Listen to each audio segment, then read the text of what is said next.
দক্ষিণ এশিয়ায় অবস্থিত একটি দেশ বাংলাদেশ, যেখানে 8টি বিভাগ ও 64টি জেলা রয়েছে এবং এই সমস্ত বিভাগে ধর্মের ভিত্তিতে মুসলিম সংখ্যাগরিষ্ঠ এবং হিন্দু দ্বিতীয় পজিশনে। এছাড়াও অল্প বিস্তার বৌদ্ধ ও অন্যান্য ধর্মাবলম্বী মানুষ বসবাস করে। এই দেশটিতে বসবাসকারী জনসংখ্যার মধ্যে 91% মুসলিম ধর্মের অনুসারী, 7.95% হিন্দু, এছাড়াও 0.65% বৌদ্ধ ও সামান্য পরিমাণ অন্যান্য ধর্মাবলম্বী মানুষ বসবাস করে।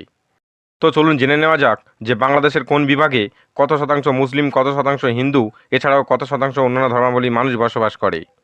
তো প্রথমেই আমরা জেনে নেব ঢাকা বিভাগ সম্বন্ধে।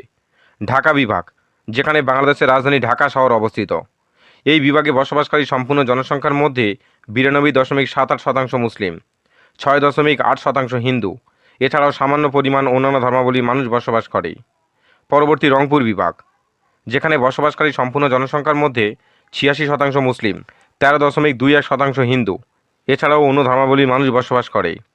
পরবর্তী চট্টগ্রাম বিভাগ, যেখানে বসবাসকারী সম্পূর্ণ জনসংখ্যার মধ্যে 88.11% মুসলিম, 8.61% হিন্দু, 2.92% বৌদ্ধ, এছাড়াও অন্যান্য ধর্মাবলম্বী মানুষ বসবাস করে।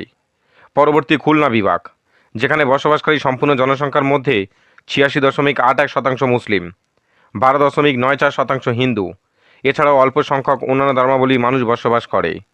পরবর্তী সিলেট বিভাগ, যেখানে বসবাসকারী সম্পূর্ণ জনসংখ্যার মধ্যে 85.59% মুসলিম, 14% হিন্দু, এছাড়াও অল্প সংখ্যক অন্যান্য ধর্মাবলম্বী মানুষ বসবাস করে। পরবর্তী রাজশাহী বিভাগ, যেখানে বসবাসকারী সম্পূর্ণ জনসংখ্যার মধ্যে 93.31% মুসলিম, 5.85% হিন্দু, এছাড়াও অল্প সংখ্যক অন্যান্য ধর্মাবলম্বী মানুষ বসবাস করে। পরবর্তী বরিশাল বিভাগ, যেখানে বসবাসকারী সম্পূর্ণ জনসংখ্যার মধ্যে 90.64% মুসলিম, 9.23% হিন্দু, এছাড়াও অল্প সংখ্যক অন্যান্য ধর্মাবলম্বী মানুষ বসবাস করে। পরবর্তী ময়মনসিংহ বিভাগ, যেখানে বসবাসকারী সম্পূর্ণ জনসংখ্যার মধ্যে 95.19% মুসলিম, 4.22% হিন্দু, এছাড়াও অল্প সংখ্যক অন্যান্য ধর্মাবলম্বী মানুষ বসবাস করে। এই ছিল আজকে ভিডিওটি ভালো লাগলে লাইক করুন এবং অবশ্যই চ্যানেলটি সাবস্ক্রাইব করে পাশে আসা বেল আইকনের অল নোটিফিকেশন অপশানটি ক্লিক করে দিন ও পরবর্তী কোন কোন ভিডিও দেখতে চান অবশ্যই কমেন্ট করে জানান।